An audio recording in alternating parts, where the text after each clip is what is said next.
विकास दुबे को पुलिस ने एनकाउंटर में मार दिया, लेकिन उसका खौफ आज भी उन पुलिस कर्मियों के अंदर जिंदा है जो उस रात विकास दुबे को पकड़ने के लिए बिकरू गांव गए थे। उन्हीं में से एक ऐसे थाना प्रभारी हैं जिनको बिकरू गांव का मुख्य गवाह बनाया गया है।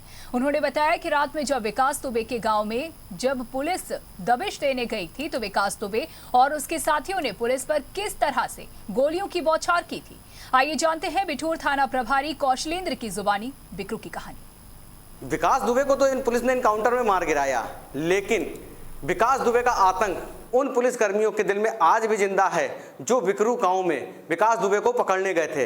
ऐसे ही एक मुख्य गवाह हैं हमारे साथ, जिनका नाम है कौशलेंद्र प्रताप सिंह, थाना प्रभारी बिठूर।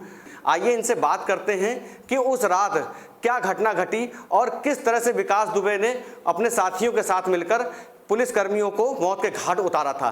कौशलेंद्र जी, उस रात क्या हुआ था और कैसे विकास दुबे ने घटना को अंजाम दिया? उस रात का पूरा इंसिडेंस जो था वो ये था कि तकरीबन रात के 11:30 बजे का टाइम था।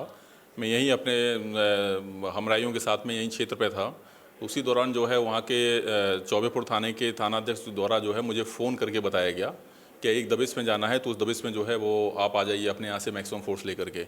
तो चूँकि पड़ोसी थाना होने के नाते अक्सर हम लोग एक दूसरे की मदद भी करते रहते हैं। जैसे मैं अपने यहाँ से जो है करीबन जो है 11 लोगों को लेकर के यहाँ से गया था। जाने के बाद में क्या हुआ, रास्ते में हम लोगों को पहले जेसीबी एक लगी हुई दिखाई दी, और जैसे ही जेसीबी को देखा तो थोड़ा सा मन में ये आया कि जेसीबी अमूमन इस तरह से कोई नहीं लगाता है, लेकिन फिर भी लेकिन चूँकि कई सारे लोग थे तो हम लोगों को इस चीज़ का अंदाज़ा नहीं था कि ऐसा भी कुछ इंसिडेंस वहाँ हो सकता है। तो इस तरह से जो है हम लोग अपने एक योजनाबद्ध तरीके से गए, लेकिन जैसे ही हम लोग वहाँ पहुँचे हैं उसी समय अचानक ही फायरिंग होने लगी, और वो फायरिंग इतनी ज़ोरदार थी कि हम लोगों को संभलने का ठीक से मौका भी नहीं मिल पाया, और मात्र सभी लोग अपने आप को बचाने का प्रयास करने लगे।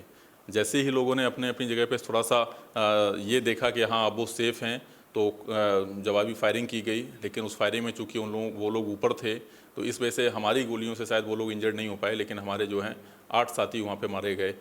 निकलने के बाद में सीधा रेजेंसी हॉस्पिटल पहुँच करके अपने आप को भी मैंने एडमिट करवाया, और बाकी के अपने जो साथी थे हमारे ऊपर, ठीक है, उन लोग भी मैंने एडमिट कराया। ये एक संक्षिप्त विवरण है पूरी घटना का। जी बिल्कुल सही है। ऐसा है कि अगर आप घटनास्थल पे जाकर के देखेंगे तो वहाँ पे अब तो पता नहीं वहाँ ट्रॉली खड़ी हुई कि नहीं खड़ी हुई है।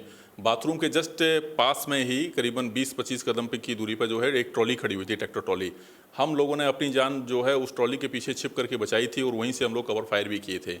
मुझे लगता है इंजर्ड तो चूँकि हम लोग इनिशियल स्टेज में हो ही चुके थे, तो उसी गोलियों के कारण जो है गोलियां लग गई, और सभी लोग वहीं बाथरूम में, कई सारे लोग तो हमारे 4-5 लोग तो बाथरूम में हो गए। उस चीज़ को मैंने अपनी आंखों से पूरा ट्रॉली के पीछे से इस पूरी घटना को देखा, क्योंकि उस समय तब इसके पहले ही जब मुझे गोली लगी थी तो उस समय मेरी पिस्टल जो है, ये जिसका इनकाउंटर हुआ है वो मेरी पिस्टल छीना था, तो इस वजह से मेरे पास कुछ वेपन नहीं बचा था कि मैं कुछ कर नहीं पाया। अच्छा, उस समय चूँकि गोलियां चल रही थी इसलिए मैं ठीक से वहाँ से निकला भी नहीं। जब गोलियां थोड़ी शांत हो गई और हमारे पास में कुछ बचा भी नहीं था, तब फिर मौके से फिर मैं वहाँ से निकला। जी, एक बात और बतानी थी कि एक बात ये कि जब वहाँ पे गोलियां चल रही थी तो और भी जो पुलिसकर्मी थे उनमें से कौन कौन लोग पीछे से भागे या कौन कौन लोग वहाँ से फरार हुए? नहीं, इस चीज़ के बारे में तो मैं जानकारी नहीं दे पाऊँगा। कारण ये चूँकि हम जितने लोग थे, चूँकि उसमें फोर्स जो है वो 3 पार्टों में डिवाइड था, तो 3 पार्टों में जो हमारे तरफ के जो लोग थे उसमें से 5 लोग जो हैं बाथरूम में छिपे हुए थे, और हम 3 लोग जो हैं वो ट्रॉली के पीछे थे। तो पूरी तरह से ये बताना मुश्किल है कि क्योंकि हम लोग अपने बारे में बता सकते हैं और लोगों के बारे में नहीं बता सकते, क्योंकि उनको देखा नहीं था जो लोग किधर से उन्होंने अपना बचाव कैसे किया या फिर कैसे उन्होंने अटैक किया। ये थे कौशलेंद्र प्रताप सिंह, थाना अध्यक्ष बिठूर, और ये मुख्य गवाह और मुख्य प्रत्यक्षदर्शी हैं उस रात की घटना के, जिस रात पुलिस कर्मियों के ऊपर विकास दुबे ने और उसके साथियों ने मिलकर फायरिंग करी थी। कैमरा पर्सन विक्रम के साथ नितिन दीक्षित, JMD न्यूज़, कानपुर।